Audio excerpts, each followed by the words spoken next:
much, so bear with me. I mean, I've been keeping up with it, obviously, but haven't been around in the evening, so it's been a little bit difficult. But happy to get out of the show and here, and we'll talk through this. I'm just going to talk. I'm not playing a ton of lineups on FanDuel. Got 4 in the 150, and then some other $6 thing or something. Just playing a little bit. I'm going to start with the last games and then move my way over. We still have a lot of news that's out there. Let me just double check really quick how many we still have officially questionable on. Oops. Let's do it like this. And we've got, still quite a few questionables. So we're going to start at the end and then work our way forward. And I'm going to make little notes of people who I like and I don't like. I have some thoughts, and it's going to get into the first game, but we're going to start with the last game. So nothing I feel like I have to reserve here for San Antonio against Houston. I'm okay with sort of like the idea of maybe just bumping it up because it's a later game and we have news that's probably going to come in, but I'm not really like that heavy on this. If I had to choose anything, I think Durant, Thompson, Şengün are the usual suspects. I just don't feel like I need to prioritize necessarily any of them. Nobody's going to hold anything on the other side. And I'm just going to double check something here because you're going to see Wembanyama have, obviously we've seen a range of outcomes, but there is enough of a ceiling here, especially on FanDuel and a team that goes inside a lot. Like he's been playing the minutes. What do we have him at for minutes? Because that's sort of what I think might be a little bit low. It just feels a little, I mean, it's a high price and all that stuff. Got him at 30. I think we can give him an extra minute. I actually like him a little bit better. I'm just going to bump him up to, let's make it 51. Nothing crazy. Again, just going to bump a few things that I like in the later games. I do like Castle. He plays well in these kind of tough matchups. So look, just again, nobody is a priority. We're just bumping him up. I don't think we're going to get a ton of exposure there. This is the one that we kind of have to figure out what the hell's going on because Nurkic was doubtful. Now he's questionable. He looks like a good play. He's been just obviously, if you guys have been paying attention, Nurkic has been crushing. In fact, he three triple doubles in a row. Going back, he still got him going. 3 triple doubles in a row, which if you bet $100 and rolled it over, you would have made $1.57 million. I'm sure you guys have seen that out there. That's just freaking wild to me. Usage is good. Obviously, he's rebounding like crazy. Really hard not to like Nurkic if he plays. Now, the problem is these projections are a little bit low on him because of all of this. So I am going to bump this up. I actually think he'll end up being higher owned. So I'm gonna do this for now. If he does play, obviously that is. I don't know though. Actually, I mean, he's got to be right. Like, I don't know. He's got to be. Goldie's projections were updated earlier, so don't follow those. Again, follow the the Saber Sim ones for basketball. I always try to remind everybody of this. Again, though, nothing that really stands out glaringly outside of the fact that Nurkic, and then if Nurkic is out, we're going to want Filipowski, and that I just don't know what to do with this exactly. Or we would likely want Filipowski and maybe even Markkanen, and this projection seems low on Markkanen. I'm confused. Kind of a tough game. I'm probably going to let figure this one out on late swap because I don't really know what to do with it. The Jazz are the team. If you guys have been around for a while, you know that they just give me fits. They are a tough team to try to figure out, and especially because they've been tanking for seems like a million years now. All right, a lot of ownership we're going to get in the Golden State game, and I understand Kuminga. I don't know that these are like the greatest play. I know it's a great matchup against Utah. I just don't think like I'm like that high on it. I don't mind like, being near whatever. I'm just probably not gonna make any major changes to the Golden State side. Dallas and Minnesota. We've got a bunch of Q tags here. Actually, let me go back to Golden State for a second. Yeah, they're both probable. So I'm just gonna treat it as unactionable for right now. Cooper Flag, obviously Klay Thompson being questionable. These are big pieces of news. What I'm going to do is just make sure I have like some spots left in case these guys are out for these other pieces. And if it ends up hurting us early on, so be it. But I don't think it's going to. I think more likely we're going to find some things more than we are going to lose some things here. Who else would we want necessarily in these situations? It's tough. It's not the most fun team to try and pick from. PJ Washington would stand out if we do lose Flag and Thompson. Flag especially, but Flag and or Thompson, but Flag really is the one. So we're just going to put a little 1 next to this. This projection is. Am I missing something here? This is what I have to double check. Oh, because it's the minutes because he's coming back, right? Okay, sorry, you got to bear with me. I'm going to make some mistakes. It's been a little while. Oh, he's coming off the bench now, and they just haven't been playing him in the minutes. Okay. Since he came back, I still think there's upside for him there. I don't know that I need to know necessarily though. Put a number next to him. I have to figure this one out on the fly a little bit later. It doesn't matter because we're gonna get some pieces from these later games anyway. I just wanted to make sure that if there's anything else that really stands out. I prefer Davis. I'm sorry, I prefer Edwards in tougher games, and I like Randall against these Mavs. As a I like his matchup. I'm going to bump up his projection a little bit. And I think this is very reasonable for him. And I think one of Randall or Reed is a pretty interesting idea here. I also don't mind Gobert. So all those guys, again, we're going to fix these things on late swap and all that. And I'm a little more loose with FanDuel because I'm mostly going to be my big buy-ins, which I'm not necessarily going to hand edit all of them, but I am going to at least give them a once over, put it that way. All right. Memphis and Charlotte. Okay. So obviously, as usual, no Ja Morant, still no Scottie Pippen. I was trying to talk myself into something here. I think my favorite piece is probably Coward, but it's not like a must play. I do kind of like playing Jaren Jackson on FanDuel. He can get there in a hurry, and Charlotte's the kind of team he could get there against. So maybe we keep this number with the field, at least through the first run of late swap. On the Charlotte side, God, it feels like it's a little slow today. On the Charlotte side, let's see. I think Brandon Miller is my favorite, but nothing that feels so actionable. The one thing I'd say is that we know LaMelo has when he just gets completely ignored. I know he's playing off the bench. I understand all these things. He still can get there in certain nights. I don't think this is the right slate for it, but I don't think it's the worst idea in the world. I'm probably just going to leave Charlotte alone as of right now, and I don't mind leaving a bunch of these teams alone. Toronto, I couldn't find. I mean, look, if you want to play Scotty Barnes or Brandon Ingram, I have no problem with any of these guys. Manuel Quickly revenge, although it's at home. I actually think Manuel Quickly is a little bit underprojected. Maybe this number could be a little higher. But nothing that really stands out as being like an awesome play. God, I feel like I'm a broken record. I mean, partly we're still waiting on all this stuff. By the way, Hartenstein is back. Cody Williams ruled out. We're gonna get some updated projections in a little bit, but this is where we're at right now. Boston and Atlanta. I like actually a lot of Boston here. I like Jalen. I like Derek White. We're just going to make sure we have these pieces. I like Peyton Pritchard. So I'm definitely on the side of being a little bit overweight to Boston. Oops, now we're getting something in. What is this doing? Cody Williams. We'll apply and download, and then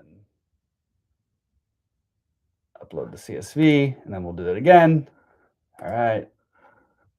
And yeah, let me just do this. Sorry.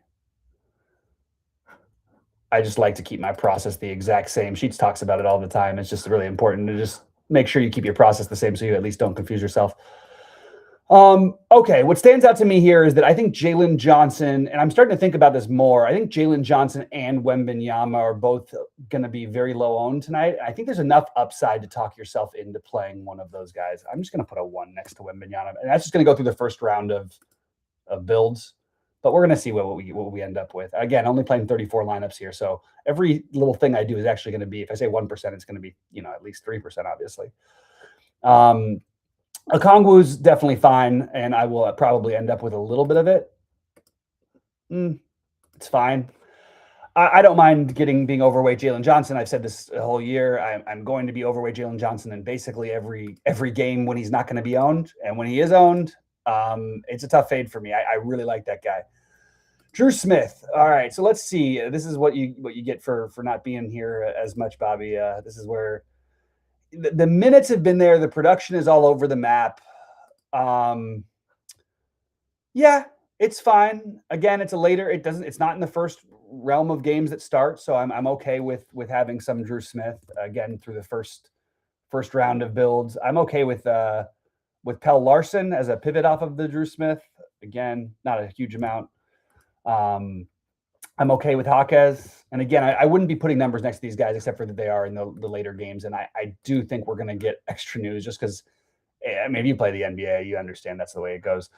Jalen Suggs, 5,600. Am I right? 63 on DraftKings, 63. Okay, so he hasn't played more than what? Okay, since he came back, he played 24 and he played 27. So we should assume somewhere between 28 and 30. I would assume tonight we've got him at 26. I think that's a little low. I think Suggs might, as good of a play as he looks like already, I think he might even be a better play than that. The Heat, remember, this is not your grandfather's Heat. These guys play fast. I don't mind the idea of getting to any of these guys. I kind of like all of them, actually. So through the first run, we're going to just be not overweight, but making sure we're getting some exposure there. And again, you can see I'm not putting huge numbers. Now we're going to make some decisions. This is where I think we're going to make our money tonight. I'm not going to touch any of the Indianapolis right now. Now, this is the kind of game you want to target in general. Massive total, not a lot of defense to be played. It's just a very deep, deep, not very good, but they'll play a lot of bodies. The Pacers will tonight. So we're getting some updated projections. And RJ Barrett will remain in the minutes limit. So we have that for sure. That's good to know. Look, I'd like to get pieces of this game. I think I'm going to without doing anything. So we're going to build and see what happens. But again, this is FanDuel. I'll go through DraftKings later. But this feels like we should be doing some actionable. Yeah, I think in my bigger binds. Look, Mathurin coming back has played the one game. He played 24 minutes. Now, why do we assume that he has to only play 24? He wasn't gone that long. I know he frustrated me to start the year. I think this might be a little low of a projection on Mathurin. Well, we're going to see what we get when we put him at 26. Everybody else I'm going to leave until I see what I get, because I think I am going to get a lot more of them. It would be my guess. All right. Bulls side, Jalen Smith. Yeah, like Jalen Smith it's an interesting one. I feel like I kind of been on the Jalen Smith train for years. And I never thought he was going to he's just never going to get the opportunity. Well, he's certainly getting the opportunity. What he does with it somewhat varies, but 5,600 is too cheap. We're going to see what we get where we just leave these guys for right now. I also think this projection's a little bit low on Buzelis. That's probably closer to where it should be. I honestly think SaberSim will probably update that before live. It just feels a little bit too low. Buzelis has been over 34 in 4 out of his last 6, and then this is a up-paced matchup. Now I don't know why you wouldn't have no interest in them. All right, this is the game we want to target. I think that there's a lot of ways of doing it. And the question is, do I want to do it with individuals or do I want to actually put a game stack? Because I really like this game. Now, I hope the Lakers can stay close because this defense is disgustingly bad. They're only 3.5-point dogs. You could have told me a lot of different numbers and I would have believed you. But I think they can keep it close enough. I'd like to literally be overweight everything this game. So let's see what happens when we try it. We're gonna literally put in this number for everybody. And we're going to make sure we have the minimum of at least the field in this situation. Jared Allen, also a lot of trade rumors here. We've got Jared Allen rumors to LA. That's been a thing lately. But we'll see what really, and the idea of everybody knows me. I hate LeBron, which is why what I'm about to do is probably going to surprise most of you. I don't care. I'll bite. Back in Cleveland, I think this is just honestly, maybe this is the only decision I have to make tonight because I really think I think he's going to have a game tonight. Look, the thing that I struggle with is his usage has been high. And even when he has good counting stats, they're usually mostly just points and rebounds. He doesn't have the same assist upside that he used to, obviously with Luka being there. I just feel like, I mean, maybe one of his last times. I think it's the right thing to do just to do this, guys. I think that's right. I also think Luka's a little bit underprojected, which I know it's hard for both of them to smash, but on a 12-game slate, I mean, what are we talking about here with this projection from Luka? I understand it's FanDuel. So his last 4, he's gone 76, 64, 66, 77. No coincidence. Those are all road games. You're going to see Luka have to go crazy on the road. Now, if you take Luka back to his last 6 road games, he's averaging almost 70 fantasy points, about 70 a game. And we've got him projected at 58. This is too low. Well, let's see what we get. This is, a little loose with it, but again, we're going to change things after. I just really want to focus on the Lakers and Cleveland. Obviously, the Cleveland side getting all the ownership because the bodies are out. The Lakers, with Garland and Mobley, the Lakers. I think this is a great game to try to attack. I think these two early games, and usually you guys know I want to buy time. I want to be able to make later decisions that other people aren't able to account for the way that they should. But I am going to just do this. I'm in on this. I'm in on LeBron. It's not that much money. I guess it's one way to justify it. But I really think that this is going to be the night where LeBron puts up, well, he doesn't have to go that crazy. I mean, 50 plus for LeBron, 65 plus for Luka. I think you're in pretty good shape. Now it's FanDuel, so it's obviously not as great a stat for LeBron because LeBron doesn't play defense. Maybe tonight, though. Maybe back in Cleveland, we just get all the LeBron. And I think we just roll with it. I honestly feel like I almost want to correct all my other stuff. Look, it's only 34 lineups. On DraftKings, I'm playing more, so I'm not going to play that. I'm not going to be, full on lock LeBron. I probably will put a minimum of 50 on him. I'm just going to buy. If I have a take, I'm tired of not capitalizing on good takes. I don't mind losing on bad takes. So this is what we're getting. And we'll see what we get in this Laker game. Still only 17% Luka. Okay, let me just see something real quick. Are we missing any other Laker? Ayton, I don't mind missing. They've been playing smaller with that Hachimura lineup. And then overweight, the Cleveland side. All right, so we're pretty significantly overweight the game I want to be overweight. I am probably going to, I think it's a pretty bold stance to take to just, have most of your plays from that game. I think you could argue that Luka should be a little bit higher here at this projection, but I am going to do this. I'm just going to double check and make sure I'm not missing any screaming value. No, not really. All right, so this is what we're getting ownership-wise. Again, I'm going to change some things probably before lock and update anybody who's a member of our site in the Discord channel. But for right now, let me take care of this. I think that I feel good about it. We'll see what happens with the late swap and everything. I just think LeBron's going to have a game tonight, and I'm going to buy into this take. If he goes off and I didn't do something and really go nuts and playing him, I feel like I would hate myself. So I don't want to hate myself, not today. We're obviously still waiting on more news and updated projections. I want to give it a minute. Let's just see. We'll do the same thing because Davion Mitchell's out. And then we'll update all that. We'll rerun some things. But let's just see what we get if we just locked in LeBron on DraftKings.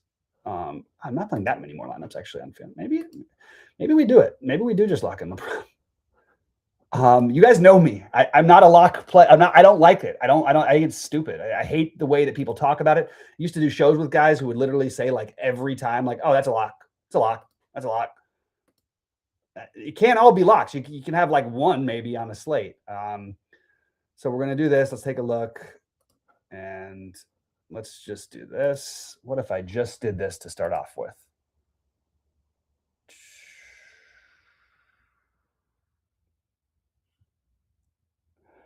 All right, we'll make some we'll go for it a little bit here. And then LeBron is not going to be owned over here at all. So what do we want to do with this? Do I want to go 100%? I don't think it's he's going to necessarily tank your lineups if you don't play him. I'm just going to go with this. The projection's low because I think he's going to have a big game tonight. I don't know what else to say. It's back in Cleveland. I'm completely buying into this narrative. I do think he ends up playing for Cleveland next year or this year. His trade deadline's not over yet. I got to do it, I think.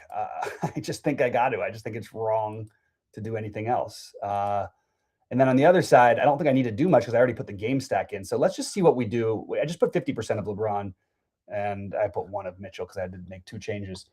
That was before. All right, let's build and just see where we're at. Look, if you're going to play LeBron, if LeBron's going to be 3% owned going back to Cleveland, I understand all the things. I understand. I just think like I'm not playing a crazy amount of lineups. What's a way to get different? This is a pretty logical one. I remember, and that was a different story, but like, okay, when DeMarcus Cousins went back to Sacramento, talked about it forever, all these things, was underpriced, and ended up like 60% owned. How he wasn't 100% owned, I'll never know. How Kobe on his last game, which happened to be at home for the Lakers, obviously, how was Kobe? I think he was 56% owned. Now, I'm not saying this is the same situation, but is it that far off? You know what I mean? Like, I don't think so. I think we just roll LeBron out there. Wow, Donovan Mitchell, this projection has just gone. I mean, based on the fact that Mitchell's going to be in like all my lineups, shouldn't I? I mean, if anything, it should make me feel better about getting more LeBron. I think I'm in on this. I think I'm just going to do it. Whew. And anybody who knows me knows how much I hate LeBron. This is interesting. It's interesting. It's a little different for me. I do have to say though, I think like I don't know what the number of times are because I've never been a big LeBron. It's like playing Steph in DFS. It's usually hard to find that like compared to those the very top end guys, like and they're just always just a tier beneath, all these things. I feel like when I've played LeBron, I know I've won 6 figures like at least 3 or 4 times with him, but I wonder what my percentages are with playing him. All right, so we did that. We hit the save the contest, and then let's see what we got. I get the feeling we're going to end up with 75% LeBron. Oops, 70% LeBron, 60%. Let's do it. I think we roll it, guys. I'm not thrilled having that much Laravia, to be honest with you. Maybe that's because I put the game stack in there. Let's see what kind of stack exposure we've got. I put the games. Come on. So we got 80% Lakers game stack. I mean, that could just mean 1-on-1. So let's just see what we've got. We've got LeBron 70, Laravia. Okay. I don't like this I don't think we need to play this much Laravia. I don't necessarily hate him. Just feels a little excessive. Would you say? Maybe we do that. Drop him by 9 times. I don't think this is even a bad number for him. It's because I asked for that game. So how do I get Rui would be a pivot? I mean, Laravia has been fine. It's just every now and then he'll have these just horrible dud games. Let's just go back. Marcus Smart, 1% because he's 5,300. Let's see, dude. All right. Well, for now, we're going to save it. I'm going to play around with some things and then figure out where I'm at. But you guys do know where I'm at with everything. And what has happened with Amari Williams for Boston? Did I miss somebody else being announced out while I was on? What did I miss? Oh, the starting Amari Williams. And on FanDuel, why did I not get to that play very much? Interesting. Kind of speculative, but we'll see. Again, late swap. I got so much in this first game. We'll see what happens. This is a pretty bold move, I think, to just say, okay, you know what? If LeBron doesn't get there against Cleveland, and honestly, the more I think about it, I really almost want to lock him in. I just feel like there's enough upside for Luka to where I don't need to do it. Now, I think you could argue for getting more of Luka and bet on the speculative value that will show up later, because I think this number is too low. What if I just do this? Make it 63. All right. Well, I'll figure it out. I'm going to play around a little bit, see what I'm doing, and I'll let you guys know in the Discord. Appreciate everybody. Please click a like on your way out, and we'll see you guys sometime soon. Good luck, everybody. Check out the video, golf video from earlier.